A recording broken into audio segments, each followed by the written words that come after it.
कांग्रेस नेता प्रमोद तिवारी ने व्यवसायी गोपाल खेमका हत्याकांड पर कहा, जिस व्यापारी का बेटा 6 साल पहले संदिग्ध परिस्थितियों में मारा गया था, उस व्यापारी को गांधी मैदान, जो थाने से कुछ दूरी पर सबसे पॉश इलाका है, वहां मार दिया गया। बिहार क्राइम कैपिटल बन चुका है। मुख्यमंत्री नीतीश कुमार अचेत अवस्था में है। वो कितना काम कर पा रहे हैं, ये सबसे बड़ा सवाल है। और ये खबरें भाजपा द्वारा ही उड़ाई गई हैं कि नीतीश कुमार मन मस्तिष्क से ठीक नहीं है।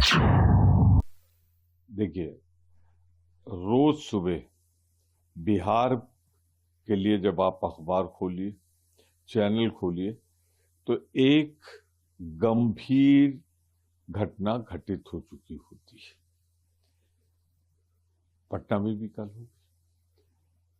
जिस व्यापारी का बेटा 6 साल पहले मारा गया था संदिग्ध परिस्थितियों में, उस व्यापारी को गांधी मैदान, जो सबसे पॉश इलाका है, थाने से कुछ दूरी पर है, उसको भी गोलियों से उड़ा दिया। तो बिहार तो आजकल क्राइम कैपिटल बन गया है। पूरी तरीके से अब करेंगे। माननीय मुख्यमंत्री नीतीश कुमार अचेता अवस्था में है। वो कितना काम कर पा रहे हैं, वो सबसे बड़ा सवाल। और ये उड़ाई हुई खबरें भाजपा की हैं कि अब वो पूरी तरह मन मस्तिष्क से ठीक नहीं। गोवा के मुख्यमंत्री प्रमोद सावंत ने कहा, आषाढ़ी एकादशी के अवसर पर मैं पूरे देशवासियों और गोवा वासियों को हार्दिक शुभकामनाएं देता हूं। हमारे सांखली का ये विट्ठल रुक्माई मंदिर हमेशा आषाढ़ी एकादशी के दिन श्रद्धालुओं से भरा हुआ रहता है। गोवा से जो वारियां पंढरपुर गई हैं, उन्हें भी मैं बधाई देता हूं, लेकिन जो लोग पंढरपुर नहीं जा सके, वे सभी श्रद्धालु इस मंदिर में आकर दर्शन करते हैं। मैं उनका भी बहुत बहुत धन्यवाद करता हूं। आषाढ़ी एकादशी के निमित्त मैं पूरे देशवासियों को और गोवा वासियों को बहुत बहुत अभिनंदन, हार्दिक शुभेच्छा देता हूं कि प्रति पंढरपुर बोल के कहने वाला हमारे साकली का ये विट्ठल रुक्माई मंदिर हमेशा के लिए आषाढ़ी एकादशी के निमित्त लोगों से भरा हुआ रहता है।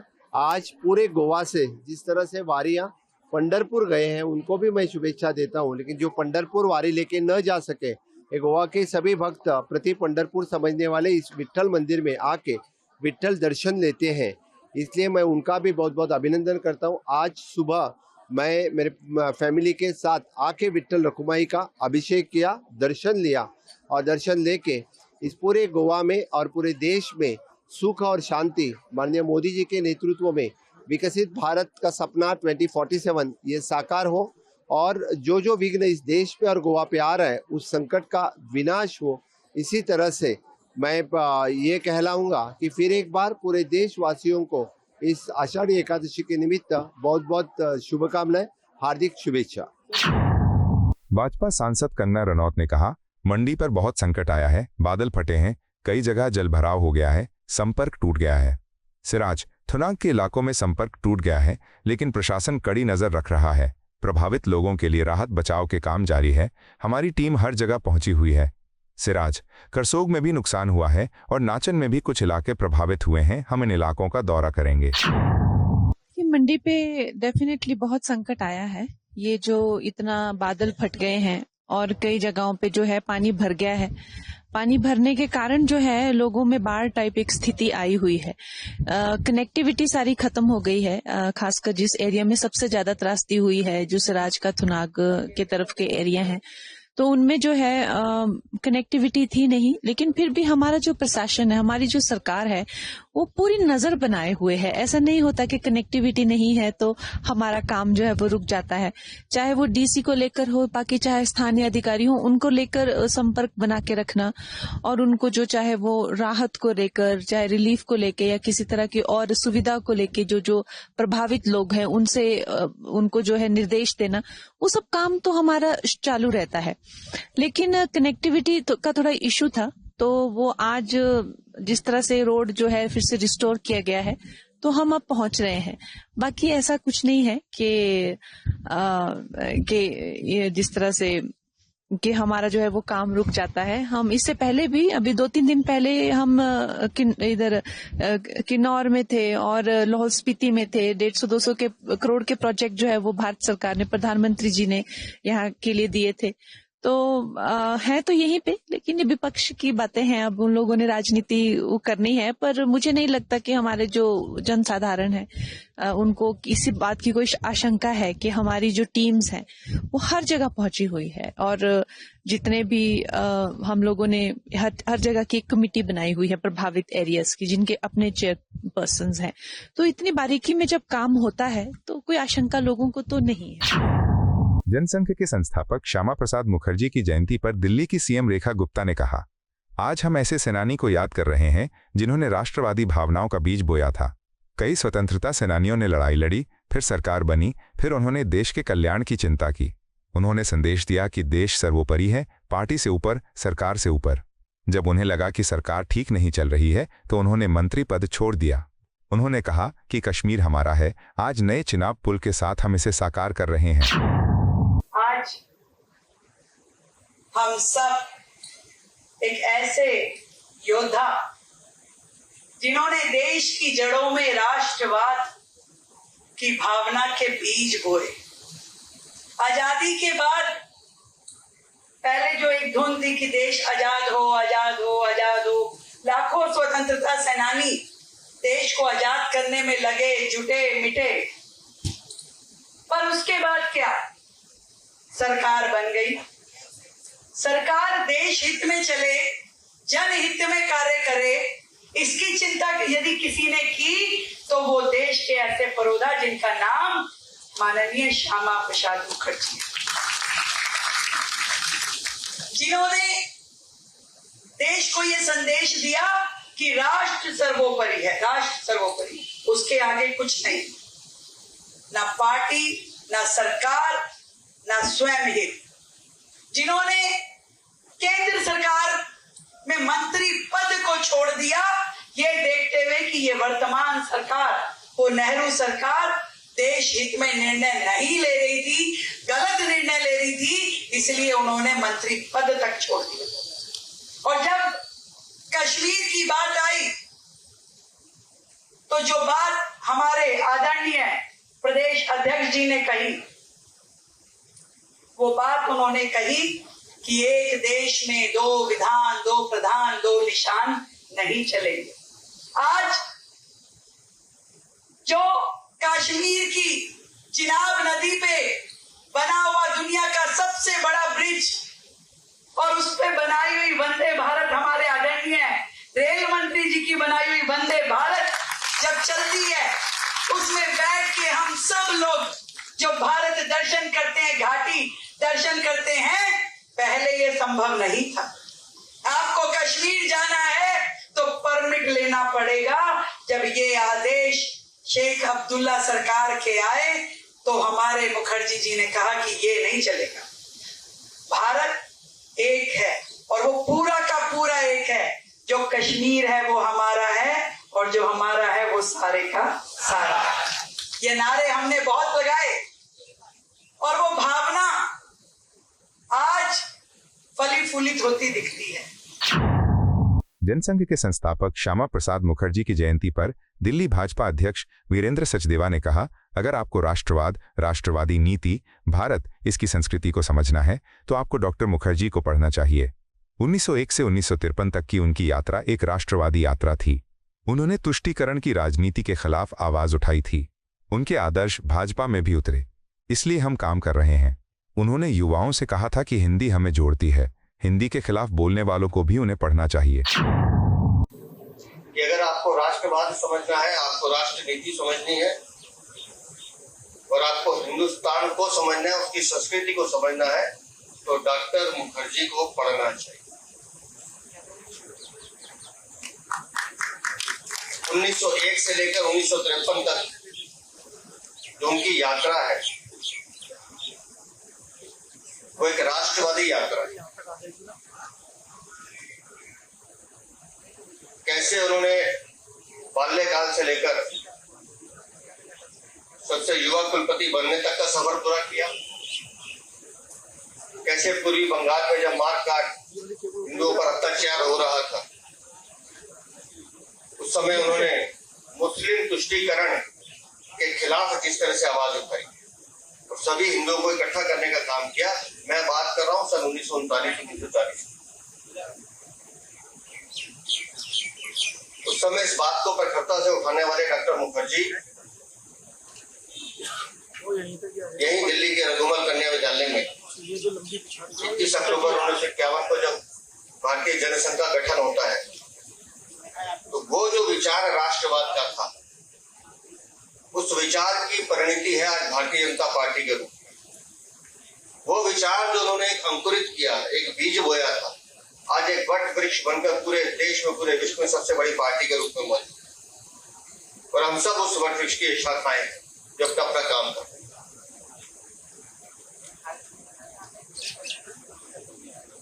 और डॉक्टर मुखर्जी के कुछ संस्मरण ऐसे हैं जो सीधा दिल्ली वालों से भी जुड़े।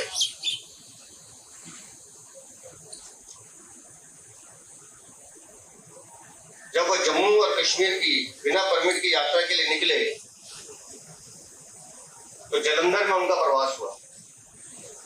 हमारे दिल्ली के पूर्व प्रदेश अध्यक्ष और हम सबके आदरणीय स्वर्गीय केदारनाथ साहनी जी उन 8 दिन उनके साथ थे। तो केदारनाथ साहनी जी ने अपने संस्मरण में लिखा है, उस समय डॉक्टर मुखर्जी ने जालंधर में एक यूनिवर्सिटी में वहां के युवाओं के आग्रह पर भाषण देना स्वीकार किया। तो उन युवाओं ने आग्रह किया कि डॉक्टर मुखर्जी आप अंग्रेजी में बोलिए। बंगाल से आने वाले डॉक्टर मुखर्जी, जिनकी हिंदी बहुत अच्छी नहीं थी, अंग्रेजी धारा प्रवाह बोलते थे, उन्होंने तब उन युवाओं को कहा था कि हिंदी हमारे राष्ट्र को जोड़ने वाली हमारी राष्ट्रभाषा है, और मैं अपना भाषण हिंदी में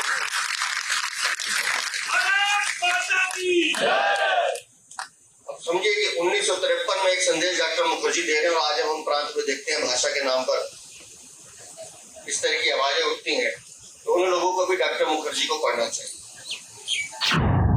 आषाढ़ी एकादशी पर श्री विट्ठल रुक्मिणी मंदिर में पूजा अर्चना करने पंढरपुर पहुंचे महाराष्ट्र के सीएम देवेंद्र फडणवीस ने कहा, यह बहुत खुशी का क्षण है जहां भक्त और भगवान मिलते हैं। यह वो स्थान है जहां वे एक हैं, उनकी ऊर्जाएं एक दूसरे से मिलती हैं, इसलिए मैं इसे अनुभव करने के लिए यहां आया हूं। मुझे खुशी है कि हम सब एक साथ पूजा कर रहे हैं। जहां तक भगवान विट्ठल का सवाल है, हमें उनसे कुछ भी मांगने की जरूरत नहीं है, क्योंकि वे सभी को जानते हैं। होती है, ये एक बहुत ही आनंद का क्षण है। इसमें भक्त और भगवान एक दूसरे में लीन होते हैं। ये ऐसी जगह है जहाँ भक्त और भगवान अलग नहीं होते, दोनों की ऊर्जा एक साथ मिलती है और एक नई ऊर्जा तैयार होती है। उसी ऊर्जा की अनुभूति लेने के लिए मैं यहाँ पर आया, और मुझे बहुत खुशी है कि मेरे परिवार के साथ और यहाँ पर जो हमारे वारकरियों में से ऐसे वारकरी चुने जाते हैं जिनको हम मानाचे वारकरी कहते हैं, उनके साथ में आज हमारे सभी साथियों को मिलकर ये पूजा करने का अवसर मिला। इस ऊर्जा को अपने आप में समाहित करने का अवसर मिला। और जहाँ तक विट्ठल भगवान का, पांडुरंग भगवान का सवाल है, तो उनसे कुछ मांगना ही नहीं पड़ता, क्योंकि सबके मन की बात को वो जानते हैं। हम लोग तो ऐसे हैं कि वो हमारी माऊली है, उनके पास पहुंचते तो कुछ न कुछ मांग ही लेते हैं। इसलिए मैंने तो उनको यही मांगा है कि हमारा जो ये महाराष्ट्र है, इस महाराष्ट्र को और महाराष्ट्र के जन जन की उन्नति के लिए वे हमें शक्ति दे, और सन्मार्ग पर चलने की शक्ति वो हमको दे। और विशेष रूप से हमारे जो किसान हैं, उन किसानों को अच्छी फसल हो, उनके जीवन में भी अच्छे दिन आए, उनके जीवन में भी परिवर्तन आए, इस प्रकार की मैंने भगवान विट्ठल जी से प्रार्थना की है। और मुझे विश्वास है, हम जब जब यहाँ प्रार्थना करते हैं वो प्रार्थना सुनते हैं। इसीलिए हमारे सारे वारकरी किसान भाई यहाँ उनकी प्रार्थना के लिए आते हैं, तो प्रार्थना सुनेंगे, ऐसा मेरा विश्वास है।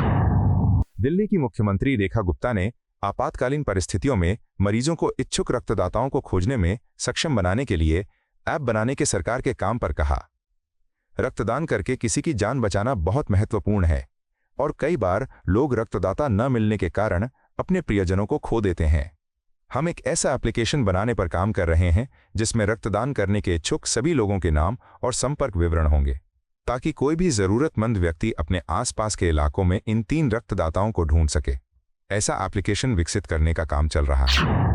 देखिए, जीवन रक्षक मूवमेंट मैं कह सकती हूँ कि ब्लड डोनेट करना और जरूरतमंद को खून मिल जाना, और कितनी बार खून ना मिलने के कारण लोगों को जीवन बचाना मुश्किल हो जाता है।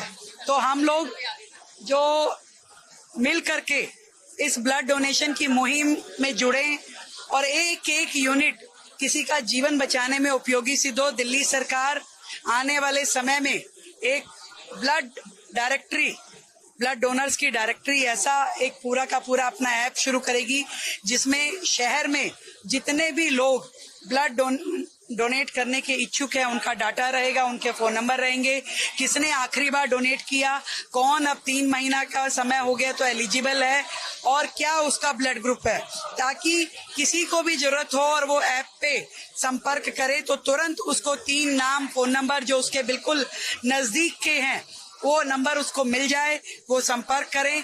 ऐसा एक लाइफ सेविंग ऐप हम लोग बनाने की प्रक्रिया में हैं और जल्द वो दिल्ली की जनता को समर्पित की जाएगी। उत्तर प्रदेश में मुहर्रम और कांवड़ यात्रा की तैयारियों पर संभल केडीएम डॉक्टर राजेंद्र पेंसिया ने कहा, हमने गांव, मोहल्ले और जिला स्तर पर कई शांति समिति की बैठकें की हैं। इन चर्चाओं में सभी समुदायों को बुलाया गया और उनकी बिजली, पानी और अन्य समस्याओं से संबंधित मुद्दों पर विचार किया गया। अगर कोई समस्या आती है तो हमें सूचित करने के लिए स्पष्ट निर्देश दिए गए हैं। हमने हर स्थान पर मजिस्ट्रेट नियुक्त किए हैं जिनके साथ पुलिस अधिकारी भी होंगे। हमने ग्राम स्तर से लेकर मोहल्ला स्तर और जनपद स्तर तक शांति समिति की विभिन्न बैठकें कर ली हैं, जिसमें सभी पक्षों के लोगों को बुलाया और सभी से वार्ता भी की गई। उनकी जो पानी, बिजली, सफाई इत्यादि से संबंधित समस्याएं थी उनका निदान भी कराया गया है, और किसी भी प्रकार की कोई समस्या होने पर उनको स्पष्ट निर्देश है कि वहां पे कोई समस्या पैदा नहीं करें, अभी तो हमें बताएं, हम उस समस्या का निदान कराएंगे, समाधान कराएंगे।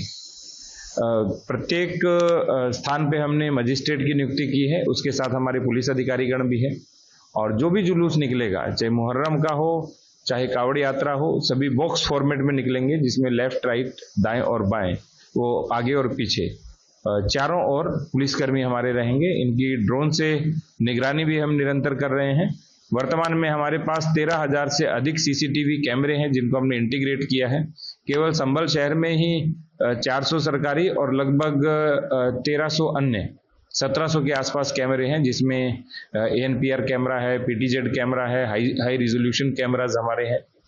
और हमने सभी को निर्देशित किया है कि जो चाहे ताजिए की हाइट हो चाहे कावड़ के डीजे की हाइट हो, दोनों उतनी ही ऊंचाई तक रखें, जहां तारों को न निकालना पड़े, तारों को न काटना पड़े, किसी घर का छज्जा न टूटे, किसी पेड़ इत्यादि को भी हानि नहीं हो। इसके साथ हमने सेक्टर और जोनल स्कीम भी लागू की है, जिसमें सुपर जोन बनाए हैं, जोन बनाए हैं, और सेक्टर्स के अंदर भी मजिस्ट्रेट को तैनात किया है। तो सभी प्रकार की व्यवस्थाएं कर ली गई हैं। 900 से अधिक लोगों को पाबंद करने की भी कार्रवाई जारी है, धारा 163 लगी हुई है। केंद्रीय स्वास्थ्य मंत्री जेपी नड्डा ने कहा, प्रधानमंत्री आयुष्मान भारत स्वास्थ्य अवसंरचना मिशन के तहत हमने 2021 से फरवरी 2025 के बीच दिल्ली को 1700 करोड़ रुपए दिए थे, लेकिन एक पैसा भी खर्च नहीं हुआ, और अब जन कल्याण के लिए इस फंड के खर्च की जिम्मेदारी दिल्ली की मुख्यमंत्री रेखा जी के कंधों पर आ गई है। केंद्रीय स्वास्थ्य मंत्री जेपी नड्डा ने आज दिल्ली की मुख्यमंत्री रेखा गुप्ता की मौजूदगी में विज्ञान भवन में एक कार्यक्रम में नियुक्ति पत्र वितरित किए और आयुष्मान भारत पंजीकरण वैन को हरी झंडी दिखाई। मुझे यह भी आपके साथ साझा करना है कि आयुष्मान भारत, प्रधानमंत्री Ayushman Bharat health infrastructure mission, जो 2020-21 से प्रारंभ हुआ और जिसके अंत 2025 के अंत में हो जाएगा, 26 के मार्च में, उसमें हमने 1700 करोड़ रुपए दिए हुए थे, 1700 करोड़। 21 से लेकर के 20 फरवरी 2025 तक एक पैसा नहीं खर्च हुआ।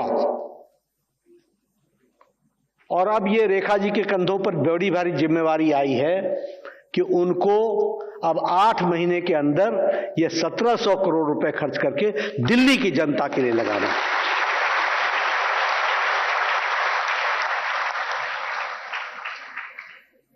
तो इस बात को हमको समझने की आवश्यकता है।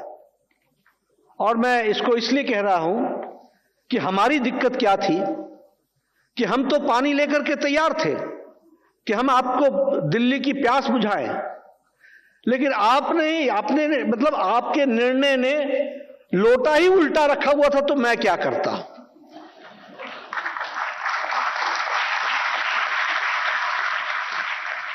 बीस तारीख को आपने लोटा सीधा किया तो आयुष्मान भारत आपको मिल गया।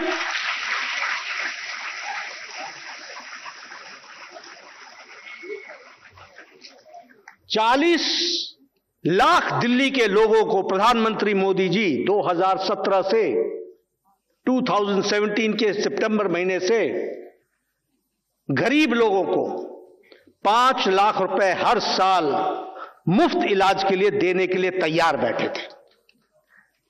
कब से? 2017 के सितंबर से। लेकिन आपने लोटा उल्टा रखा था। बोल बोल के थक गया मैं। अरे भाई ले लो 5 लाख रुपए, गरीब लोग, वंचित लोग, पीड़ित लोग।